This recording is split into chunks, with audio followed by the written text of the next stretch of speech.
मोर और उसके बेटे की कहानी। एक समय की बात है। एक सुंदर जंगल में एक गर्वित मोर रहता था। उसके पंख इंद्रधनुष के रंगों से भी अधिक चमकदार थे और जब वह नाचता था तो पूरा जंगल उसकी ओर आकर्षित हो जाता था। मोर का एक छोटा बेटा भी था जो अपने पिता की तरह सुंदर और आकर्षक बनने का सपना देखता था। एक दिन छोटे मोर ने अपने पिता से पूछा, पिताजी, आपके पंख इतने सुंदर क्यों हैं? मैं भी आपकी तरह चमकदार और आकर्षक बनना चाहता हूं। मोर ने मुस्कुराते हुए कहा, बेटे, सुंदरता केवल बाहरी चमक में नहीं होती। यह हमारे अंदर की अच्छाई, विनम्रता और दूसरों की मदद करने की भावना से आती है। तुम्हारे पंख भी एक दिन चमकेंगे, लेकिन उससे भी जरूरी है कि तुम्हारा दिल साफ और नेक हो।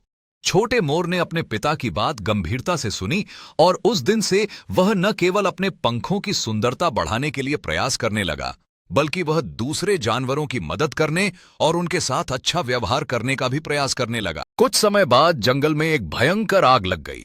सभी जानवर भागने लगे, लेकिन छोटे मोर ने देखा कि एक छोटा खरगोश आग में फंस गया है।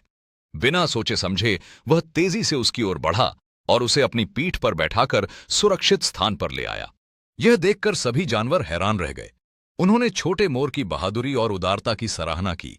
उस दिन से छोटे मोर के पंख और भी चमकदार हो गए, लेकिन उसकी सच्ची सुंदरता उसके नेक दिल में थी। मोर ने अपने बेटे को गले लगाते हुए कहा, बेटे, आज तुमने सच्ची सुंदरता का अर्थ समझ लिया है। यही तुम्हारी सबसे बड़ी पूंजी है।